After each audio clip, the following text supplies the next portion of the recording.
Mr. Spock. Well, so help me, I'm actually pleased to see you.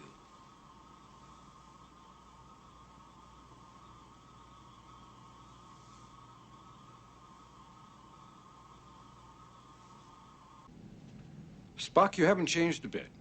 You're just as warm and sociable as ever. Nor have you, Doctor, as your continued predilection for irrelevancy demonstrates. Gentlemen, I think we gave it the ability to create its own sense of purpose out of our own human weaknesses and the drive that compels us to overcome them. And a lot of foolish human emotions, right, Mr. Spock? Quite true, Doctor. Unfortunately, it will have to deal with them as well. But dear Lord, do you think we're intelligent enough to...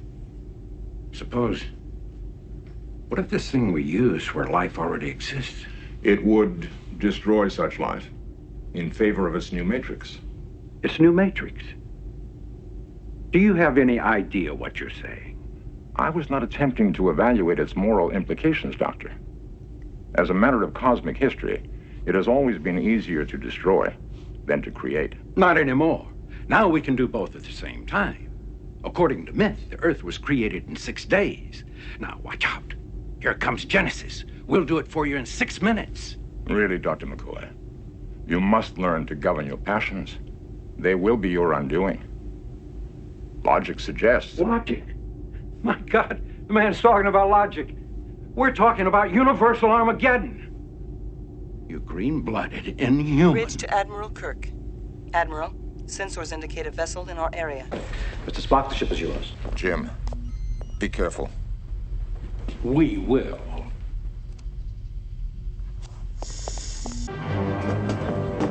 Are you out of your Vulcan mind? No human can tolerate the radiation that's in there. As you are so fond of observing, Doctor, I am not human. You're not going in there. Perhaps you're right. What is Mr. Scott's condition? Well, I don't think that he... I'm sorry, Doctor. I have no time to discuss this logically.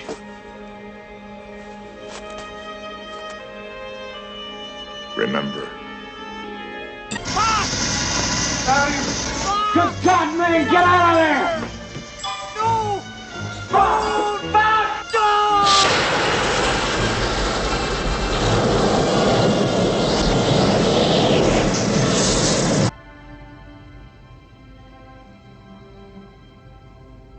He's really not dead. As long as we remember it. What'll it be? Altair water. That's not your usual poison. You expect one to order poison out of bars. Not logical. Got it. Federation security, sir.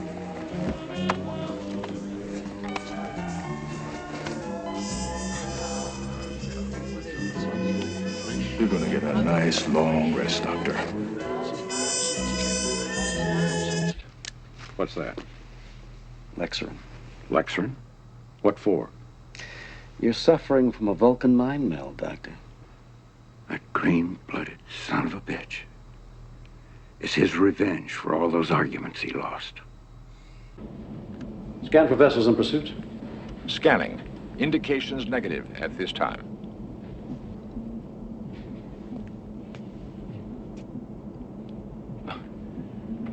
Did I get it right? Great, Bones, just great. How are we doing? USS Enterprise calling. How are we doing? Respond, please. Funny you should put it quite that way, Jim. This is Enterprise calling USS We are doing fine. But I'd feel safer giving him one of my kidneys than what's scrambled in my brain. Spock. For God's sakes, talk to me. You stuck this damn thing in my head, remember? Remember? Now tell me what to do with it. Help me.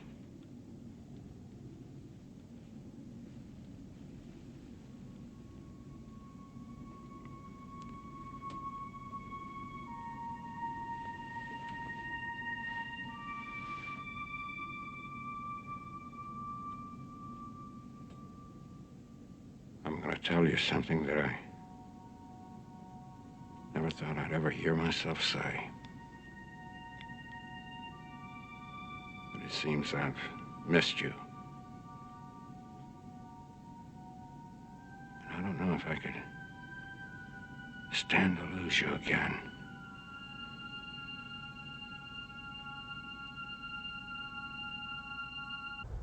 Spock's body lives.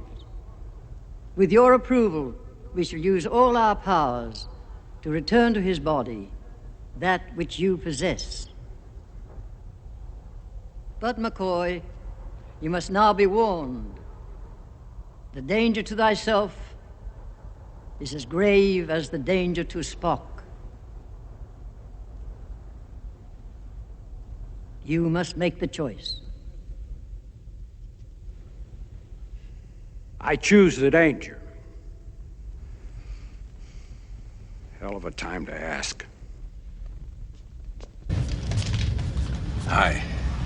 Busy? Uhura is busy. I am monitoring. Well, I just wanted to say, it sure is nice to have your Katra back in your head, not mine. What I mean is, I may have carried your soul, but I sure couldn't fill your shoes.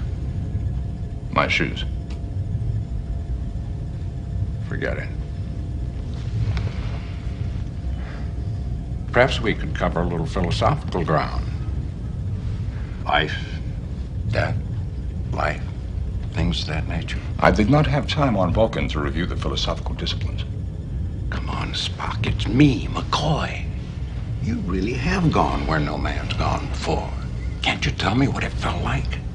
It would be impossible to discuss the subject without a common frame of reference. You're joking.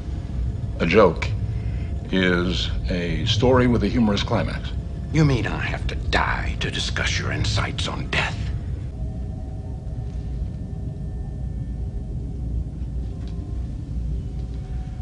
It's a foregone conclusion. None of these people have ever seen an extraterrestrial before.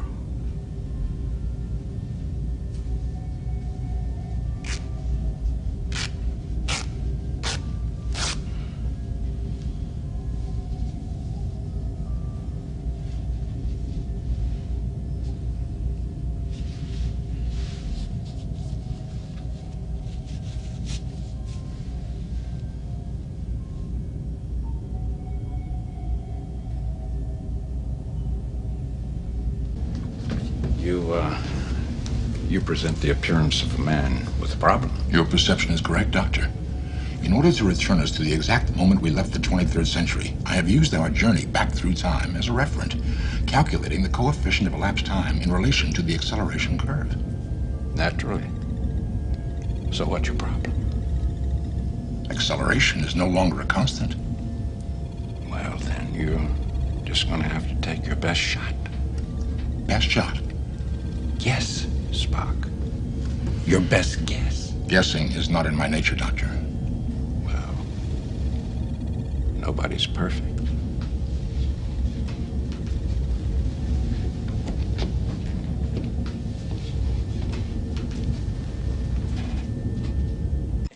Bipodal seeds, Doctor? Beans, Spock, but no ordinary beans. These are from an old Southern recipe handed down to me by my father. And if you stick your Vulcan nose up at these, you're not only insulting me, but generations of McCoys. In that case, I have little choice but to sample your beans. I was trying to comprehend the meaning of the words. It's a song, you green-blooded Vulcan.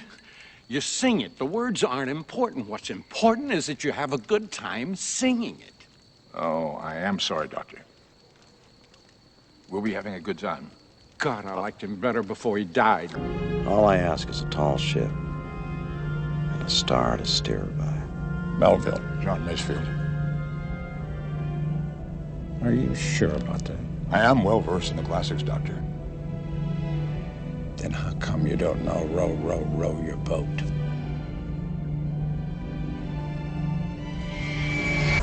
What does God need with a starship?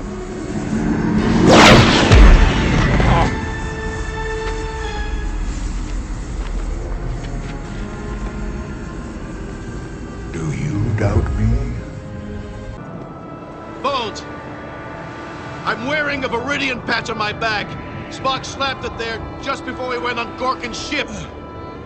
Why, that cunning little Vulcan. Doctor, would you care to assist me in performing surgery on a torpedo? Fascinating. How old do you think I am anyway? 137 years, Admiral, according to Starfleet records. Explain how you remember that so exactly.